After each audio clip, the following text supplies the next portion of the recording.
Movie friends, welcome back to the channel doing a ranking video. Haven't done one of these in a long time, and today we are going to be doing my favorite personal slasher franchise of all time, my favorite slasher of all time, Jason Voorhees. If you know, big, massive fan, got a Jason Voorhees set back there, just got loads of stuff of Jason Voorhees. We're going to be ranking the movies, and I'm going to go specifically on why certain movies rank lower than certain movies. I will obviously give my reasons. Overall, though, these are just my personal opinions. Just because I think this way of certain films does not mean you have to think these ways of these certain films. This is just me being a fan, trying to give you guys my opinions, tell you what I love about this franchise, and there's church back there. But anyways, let's go ahead and get down to, this is going to be from least to greatest, so we're going to start with the worst and going to go to the greatest. So let's go ahead and get started with my least favorite Friday the 13th film.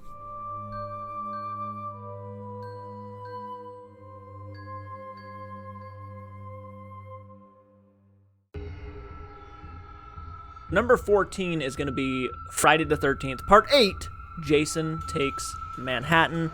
Look, I enjoy, I should probably specify, I enjoy all these movies. I have a blast with them. I love the character of Jason. I enjoy some of the characters throughout the franchise, but this one probably has the least coolest characters, the least interesting characters, at least. I found, certain things with the story don't really add up, don't really work for me. The ending really did not work for me. With Jason, like getting drowned in all of that acid and stuff from the sewers, and he's just a little boy again. That made no sense whatsoever. I don't know what they were trying to do with that, but it just made no sense. I don't get me wrong, I still enjoy some of the kills. I enjoy the look of Jason. I think is really badass. He's actually in my top 4 favorite Jason looks of all time, if not my top 3. But he's certainly cool in this movie. It's just it's not really in Manhattan. It takes place on a boat to Manhattan. Like most of the movie, probably at least a good 89% of the movie is on a boat.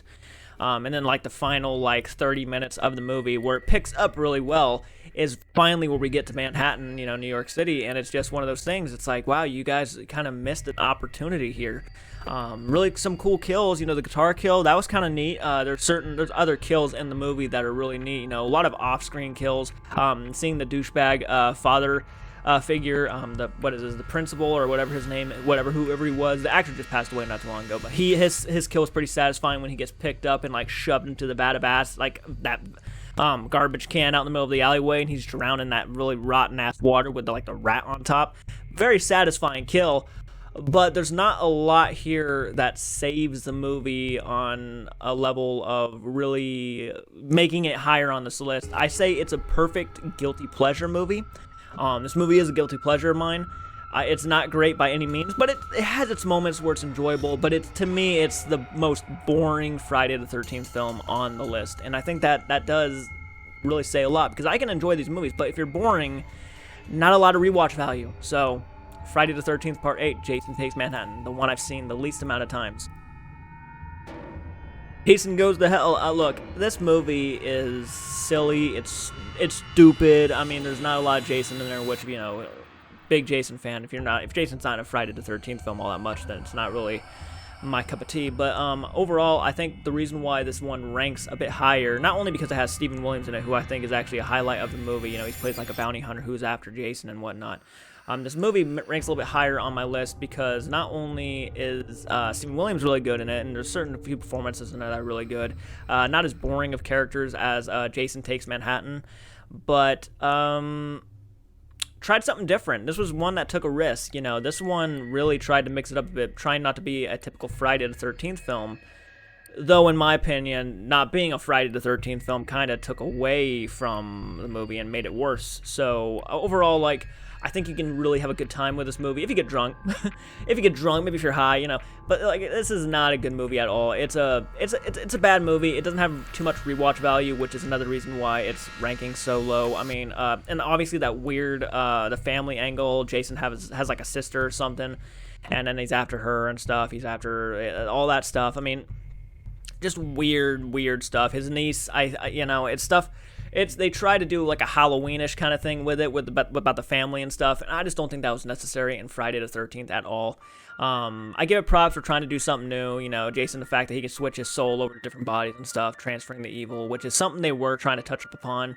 I think it was part 5 or part 4 where they were actually trying to make that a thing. Or no, it was part 5. No, it was part 4 when they started it out, like Tommy was going to be the next Jason because the evil transferred over to Tommy after he killed Jason, but no, it never worked, and obviously this movie is good proof that the concept of switching the evil over and not having Jason just does not work. So, it's not the worst one in the franchise, though I can understand why a lot of people have it on the bottom of the barrel. It is a bad movie, and I do kind of consider it a guilty pleasure of mine, too. I don't watch it all that much, these last two, are just very big guilty pleasures. I don't watch them that often. But I kind of enjoy the films in the franchise, bad or good, just regardless. But Jason Goes to Hell, it's one of the worst ones in the franchise. So, number 13, Jason Goes to Hell. Boom! Number 12, Jason X. Jason X, this is probably the funnest Friday the 13th film. Not on the level of, like, how do I say it? I wouldn't say fun on the level of, like, probably the funnest in the franchise, but the funnest, like, you could probably have the funnest time if you're drunk to this movie. This is like a lot of people actually have this as some of their biggest guilty pleasure films. Like, this film always makes the list, Jason in space. I mean, that's just a crazy concept. And it is a crazy concept. There's a lot of things they do in this movie that is just totally, it's crazy, makes fun of a lot of tropes. I mean, it's making fun of itself at the same time. Jason is a badass, and of course, played by Kane Hodder. How could he not be? It's just a decent time, and it's a good watch. I mean, if you're bored and you want to throw something on just to entertain you, it's entertaining, not really boring. There's certain characters I like in the movie. There's certain aspects I like in the movie. Jason, when he becomes the what is it called? Uber Jason. When he becomes Uber Jason, I mean, he's kick-ass. I mean, he's badass. He's really just Jason, just a lot more stronger. And he has a cool metal suit, which is neat. But overall, it's a fun time. It's not nothing I go out and, check out all the time. It's actually one of the ones I rewatch less of. Overall, I think it's a better film than the last two. But, I mean, it's not great. Like, these probably first 3 are probably the worst in the franchise, hands down, bottom of the barrel. But, even then, they're, like, guilty pleasure-ish, so bad it's good kind of stuff. But, it's meh. It's a decent time when get some popcorn in the poppy corn in the microwave and pop your sody pop, and you're gonna have a good time with it, So I mean, hey, it's Jason X, hey, it's good. It has good kills, has some cool that retro what was it, like the virtual reality gaming thing in the movie, and then Jason shows up, starts killing them. Yeah, I thought that was fun, crazy movie. All right. The first fan film of our list here, and I do actually like these movies enough to where I almost consider them a part of the actual canon universe, because we can't ever get a fucking real Friday the 13th film. These are probably the best ones to come out, and they're actually some of the best ones in the franchise, to be honest. Never Hike in the Snow, which my name is actually at the end credits. I did donate a little bit to the Indiegogo campaign.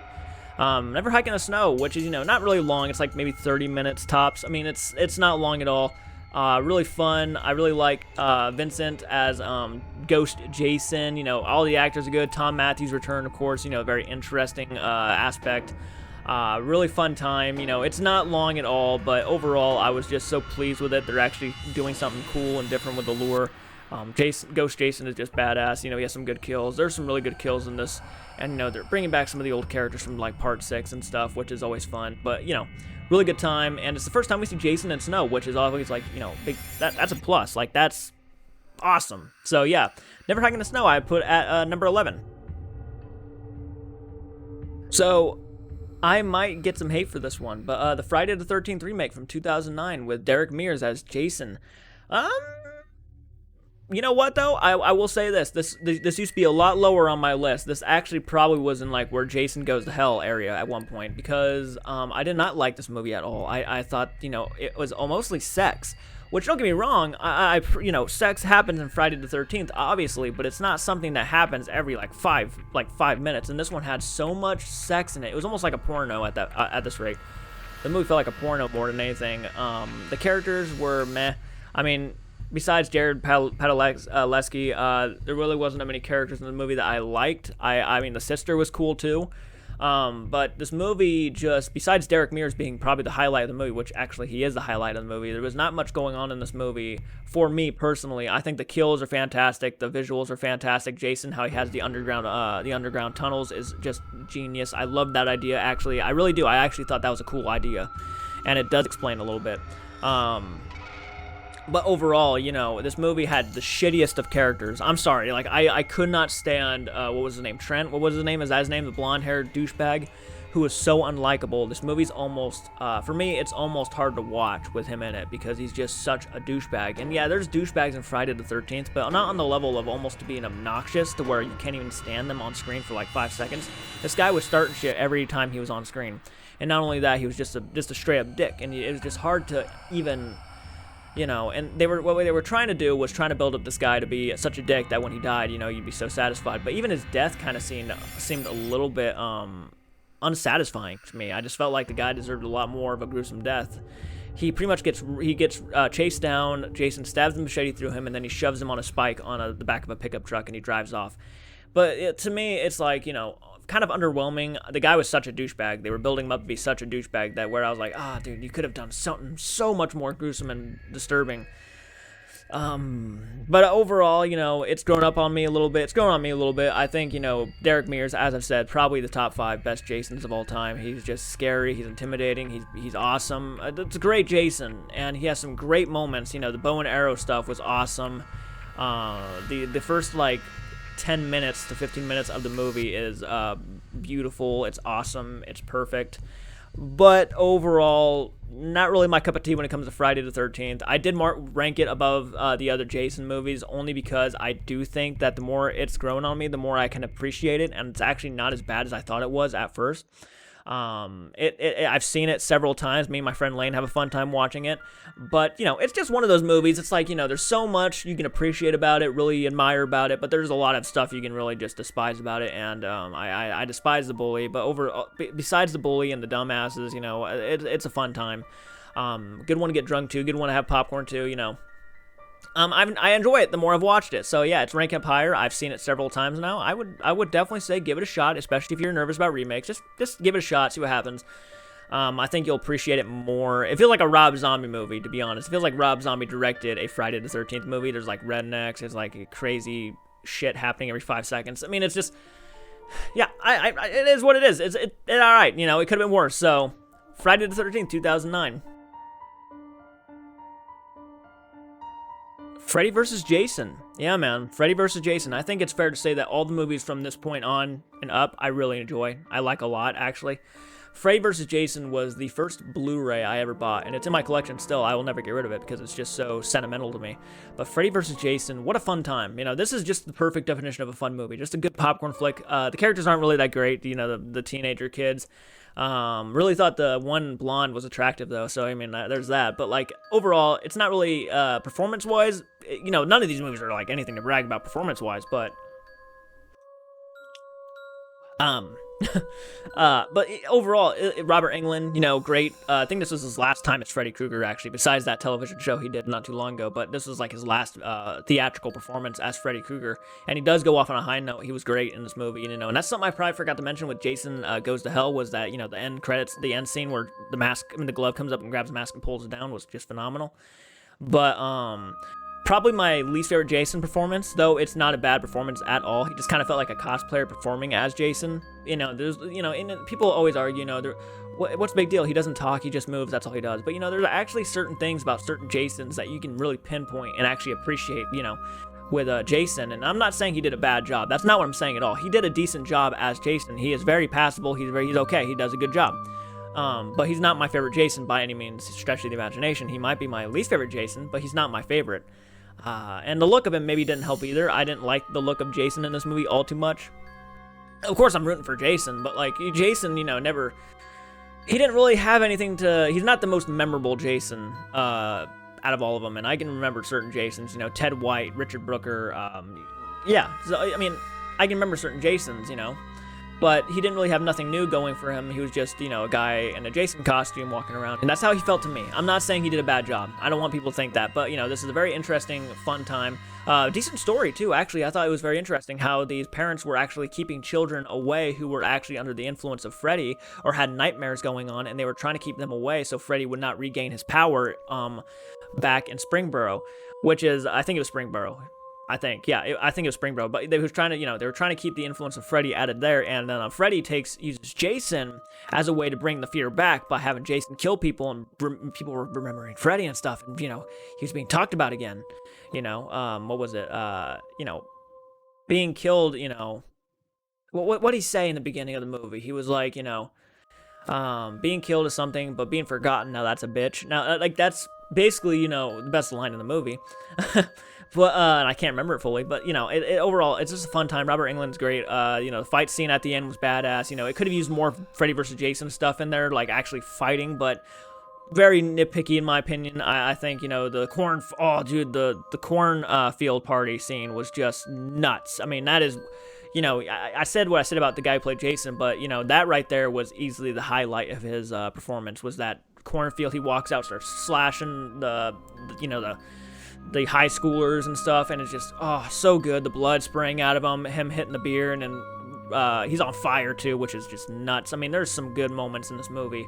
So yeah, Freddy vs. Jason, dude, it's just a fun time. This is these movies, as I said, these movies coming, you know, continuing on, are the movies I really enjoy and really like. So Freddy vs. Jason, yeah, great time. Oh boy. How do I explain myself here? Okay, this is probably, in most people's opinions, arguably the worst film of the franchise for a lot of people. I enjoy it.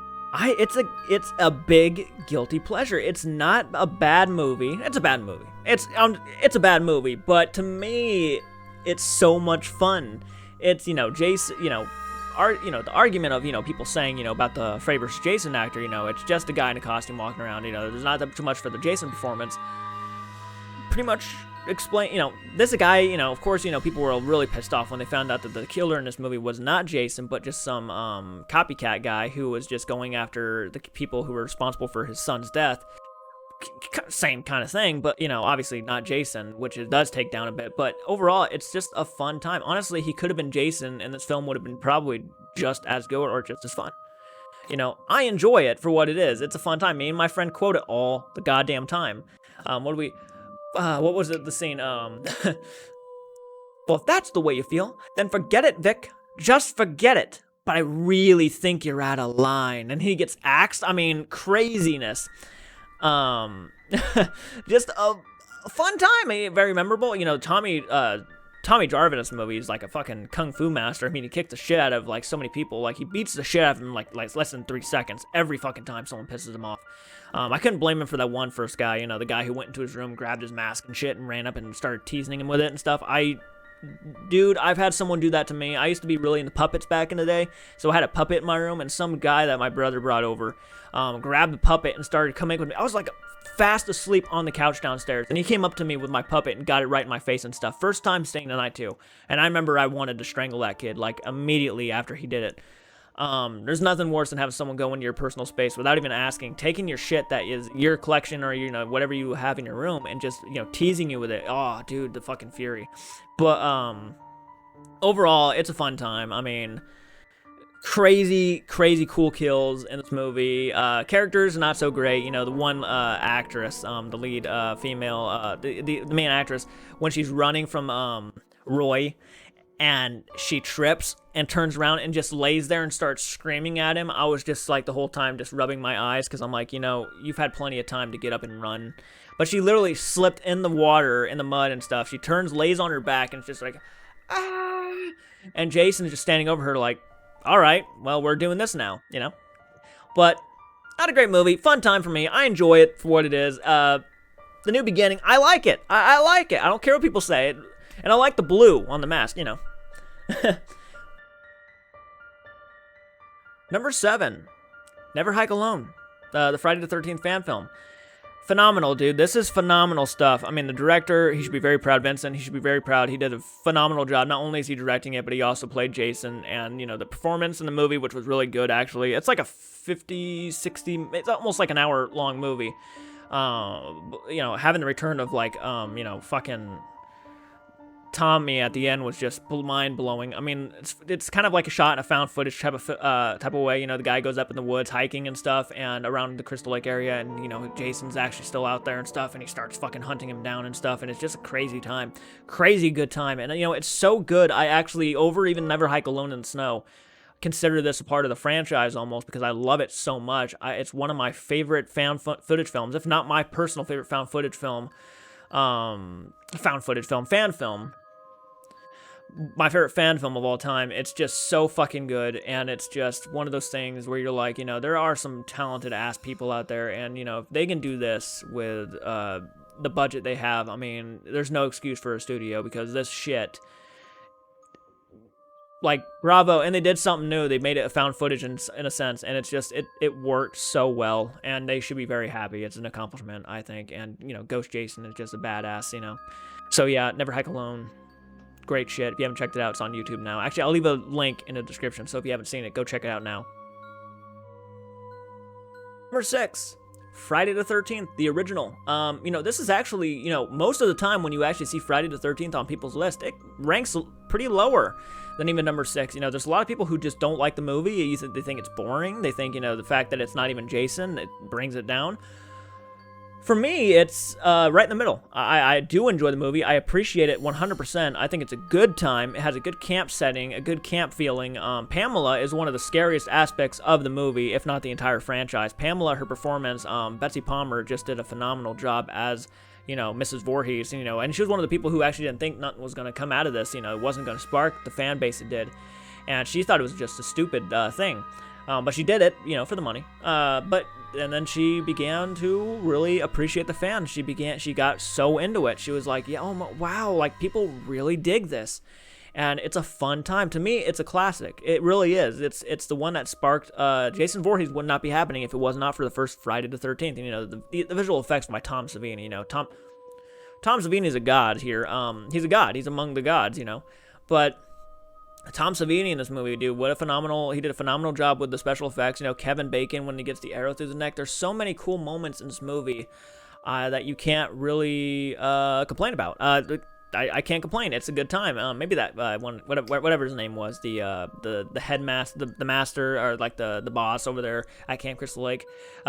Forgive me, sometimes I forget the names of certain characters off the top of my head, but you know, he was kind of being a weirdo to Alice. I do remember Alice, but he was kind of being a weirdo to Alice. You know, he's in charge of everything. He's kind of like a weirdo, and then he doesn't really stick around through the whole movie. He kind of goes off, and then he's like at a diner eating pancakes or something, and then he gets killed very anticlimactic. He gets like a stab to the gut, and he just and that's it. Very underwhelming death for him, but overall I enjoy this. Betsy Palmer really, when she comes to the last act of this movie, is just, you're sucked in. I'll tell you that. You're sucked into the last act of the movie. So even if you haven't seen the movie and you start getting bored of it, at least kind of hang in there until the last act, which might really spark your appreciation for the movie more, because Betsy Palmer is the part where you guys, like, I would suggest most people check it out for Betsy Palmer's performance, if not anything else.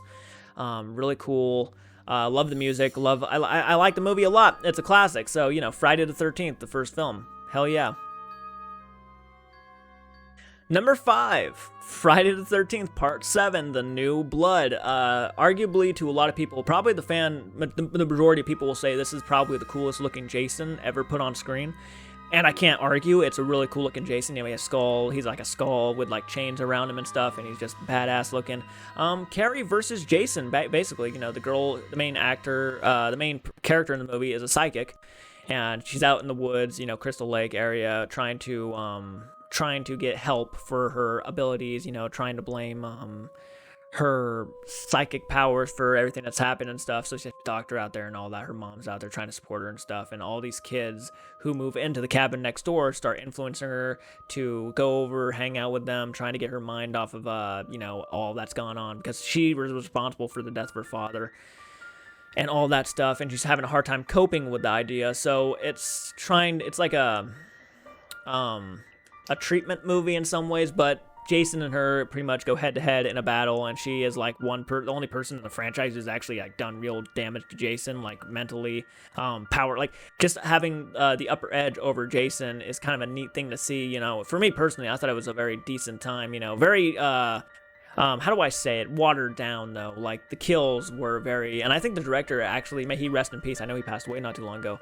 But he used the term, the studio, like, raped my movie, where they just, like, completely took out everything that was gory and bloody and probably awesome for the fans. They took it all out because they thought they were just, like, too violent for viewers and stuff. So, you know, they raped the movie and just totally botched it. And I feel like it would have had a bigger fan base if the gore and stuff was all left in there, you know, the brutal deaths. I mean, the guy said there were so many brutal moments in the movie that they took out. It was just unjustified. And I think they lost the actual footage of all that. So they can't even release like a director's cut or anything like that, or like a extended edition or special edition, because, you know, the footage was all destroyed or lost. So, which unfortunate, because, you know, could you imagine? But I love the movie. I think it's a fantastic time. To me, this is like one of the best definitions of a good popcorn flick. For me, I can watch this late at night and just enjoy the fuck out of it. It is a shame that there wasn't as much violence. And again, kind of like Jason Takes Manhattan, the ending doesn't make too much sense. Like when the dad comes out of the water, hits Jason, ties the rope around his neck, and pulls him back down under the lake. It made no sense. I mean, even in the director's cut, I think the father actually was a little bit more dead looking. Like, there was actually, like, worms coming out of his face. Like, he was, like, destroyed, like, old and rotted out like Jason was. But they didn't go down that route for some reason. Obviously, because of the viewership. And they were like, oh, we don't want to, you know, scare people away. But you're making a Friday the 13th film. I mean, they go in for the blood, the guts, the gore. I don't know. Studio needs to keep their fucking hands out of shit. That's all I'm saying. But I love the movie. It's a great time for me. Part 7, The New Blood. Number 4, Friday the 13th, Part 6, Jason Lives. Easily, you know, this was kind of like the bringing him back of Jason, you know, Part 5, you know, which really pissed a lot of people off because it wasn't Jason, it was a copycat. They were like, we want Jason. What the fuck was that all about? So they were like, all right, well, you know, we kind of fucked up there, so let's bring back Jason. And how we're going to do that? They went with, like, a Frankenstein-esque type of way. That, you know, Tommy comes back with revenge and, like, sticks a giant metal rod down into Jason, stabbing him over and over again, stupidly leaving the rod in the fucking grave through Jason, and then a lightning bolt comes down, brings Jason back to life. Very Frankenstein monster-esque, right? Very cool, very awesome, you know. Very cool way to take it. And yeah, he comes in, probably one of the most brutal Friday films out there. I mean, he punched, like in the first few, like probably 10 minutes of the movie, he punches the guy's heart out, pulls it out, and the guy's coughing up blood and shit. Such a violent movie and a lot of fun. Really doesn't take itself seriously at all. Makes fun of Friday the 13th tropes. I mean, it's a comedy. It's a horror comedy. And it works on practically every level you can think of. I mean, Tommy Jarvis, you know, was just so likable in this movie. He was a lot better than he was in Part 5, I'll grant you that. Like, he was obviously a lot better. Thomas Matthew comes back and he plays him in this movie. This is where Thomas Matthew actually comes into the movie. And then, you know, revises his role in the Never Hike Alone. But, yeah, he comes in and he just steals the role. It's his role. He made Tommy Jarvis a lot more memorable. And then you got fucking Jason in this movie, who's played by C.J. Graham, who's also another one of the most memorable Jasons. He has like a fucking pouch on his side and stuff, pulls out knives and throws. I mean, he's badass. And he just this movie's a blast. I mean, it does not take itself. It breaks the fourth wall every now and then. I mean, it's just a fun time. Great popcorn flick, actually. Me and my buddy watch this a lot, and we just, oh man. So good. I love it. I love this. Actually, right now, every film I'm listing past Never Hike Alone is movies I love. So Friday the 13th, Part 6, yeah. Phenomenal. I really enjoy it. Great time. Quotable as all hell. And they bring kids into the picture. Like, kids actually come in and camp in this movie, which is something you do not see. Actually, I don't think you've ever seen in a Friday the 13th film. No, you don't. And this is the first time you actually see kids involved. So, like, really cool. And, yeah. It's great camp feeling, too. Mwah. Love it. Part 6, Jason Lives. Number 3, Friday the 13th, Part 3. In 3D, or not 3D, whatever you prefer, 2D. Yeah, this is the first horror film I've ever seen in my entire life, so obviously it's going to have a lot of sentimental value. It's not a great movie. The performances are not all that great. The characters, besides Shelley and a couple of others, are not really memorable. Shelley's really memorable because a lot of people, you know, were annoyed by him, and he was just one of those silly prankster kids, so he was kind of memorable. Richard Brooker is the highlight of the movie. He is just may he rest in peace. The only, I think, known Jason to pass away so far. May he rest in peace. He did a phenomenal job. He is one of the most terrifying Jasons. You know, the fact that he has like big hulking shoulders and stuff. I mean, he just, and the way he runs, the fact that he, you know, he's just a monster, and he just charges people. It's scary shit, and he really nailed it. He's the most memorable part of the movie. Fantastic performance. The biker gang was obnoxious, you know, things like that, you know, weird moments, you know, trying to, the overuse of like 3D, they were trying to make it as 3D as possible. So like the yo-yo coming down in front of the camera, holding like an axe, and it's just like perfectly, you know, looks like it's going to be 3D. I mean, it's a silly movie. It's a lot of fun though. It has good horror elements. I just enjoy it. It's, you know, sentimentally, it's near and dear to my heart. You know, seeing this at the age of, I think, 4 or 5 was just, you know, crazy. My sister was like scrolling through the channels and stuff. My parents weren't home, so she was like, oh, we're gonna watch a rated R film, and put on Friday the 13th Part 3. And it was like a marathon going on, and it was one of the most nostalgic things for me. So yeah, this movie, though near and dear to my heart, I still think it's a fun time. I think you can have a lot of fun with it. Richard Brooker's a really cool performance to see as Jason. He's pretty fucking intimidating. He's hulking. He's like running at people. It's crazy. And the final chase scene in the movie for like the last like 15 to 20 minutes is just so much fun. So yeah, I enjoy it. It's a fun time for me. So Friday the 13th Part 3 will make number 3 on my list. Friday the 13th Part 2. You know my number 1, but like, it's normally down between those two, you know, Part 4 or Part 2, and most of the time you'll see people go for the one I'm going to be putting at number 1, but Part 2, what a time, what a good time. Like, not only do you like some of the characters, actually I liked a lot of the characters, like the guy in the wheelchair.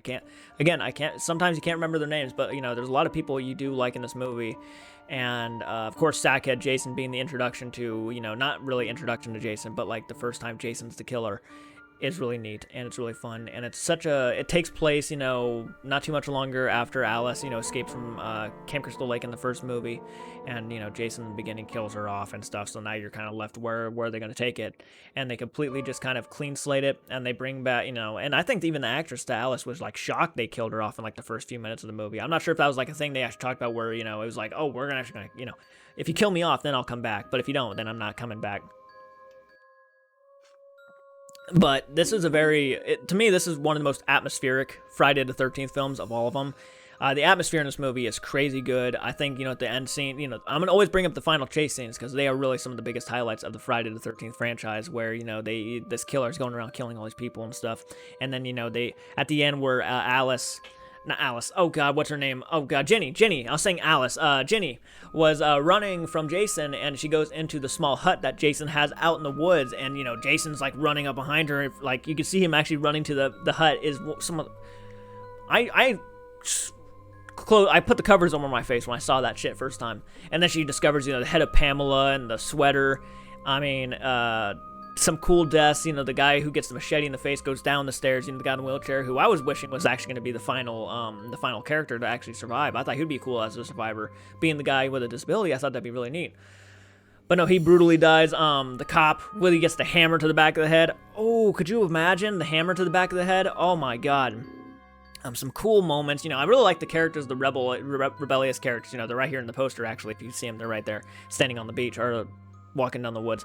They're really cool. I like that they were trying to go to Crystal Lake, you know. People, you know, we can't go over there and stuff. Why not have fun? Let's be rebellious. Let's go have fun. And the cop busts them and stuff, and one of probably the best jump scares of all time. To me, I think it's even maybe just as on par with the first jump scare from the first movie when Jason comes out of the water, grabs Alice and pulls her down. The one when Jason comes through the window and grabs Jenny, and you see his face reveal, was just haunting. Yeah, really good time. I really enjoy this one. It's one of my favorite horror sequels of all time, and it's definitely, I think it personally, you know, it's a rare thing when sequels become better than the first film. So I mean, it's a highlight for sure, and I really enjoy it. Sackhead Jason too. I haven't mentioned much about him, who is terrifying, by the way. Sackhead Jason is just an icon. Like, he's iconic, almost as iconic as the hockey mask. The hockey mask will always be the most iconic Jason, but you know. But Sackhead was awesome. So, yeah, really enjoyed this movie. Great time. If you guys have not seen Part 2, check it out. I think it's a good time. Number one, Friday the 13th, Part 4, the final chapter. hands down the best in the entire franchise. And for me personally, like, I know Michael did a reaction to this not too long ago, and I'm curious to hear your guys' opinions when he releases that reaction or when I edit and release it.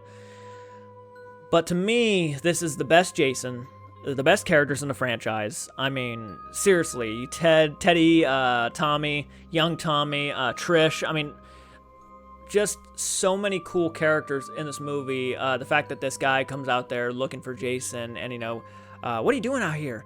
Hunting bear. You can't be hunting bears out here. Like, it's just so cool. And, it takes place after part 3 where Jason gets taken to the hospital. You know, he's dead. And he comes alive, kills the employees at the hospital, makes his way back towards Crystal Lake by walking, kills the banana girl. I mean, so many cool moments in this movie.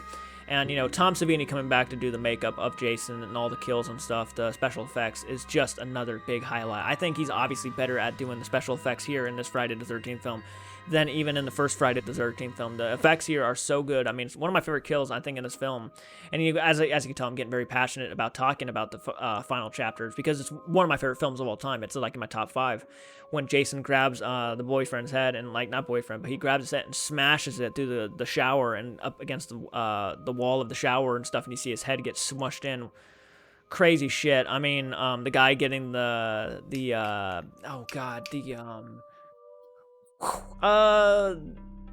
harpoon to the nuts. I mean, so many great kills. The girl getting thrown out the window. I mean, I can go on and on and on about the kills in this movie. But some of the most memorable characters, some of the most memorable kills, some of the most memorable Jason for me. Yes, I put him over Kane Hodder as my definitive Jason. I think he's just so cool looking and so simple yet so effective. Ted White does a phenomenal job as Jason, and he is my favorite Jason, as you cannot tell. The ending, of course, threw a lot of people off, whether they're going to make Tommy the next killer or not. Obviously, that did not work out because people were not wanting to see that, and I don't blame them. I wasn't wanting to see Tommy Jarvis as Jason either, or the next killer. So there was that, but overall, to me, this is like the perfect Friday the 13th film. This is a perfect slasher film. I think this is, when people ask me what slasher films do you recommend, normally 2 come to mind. No, 3.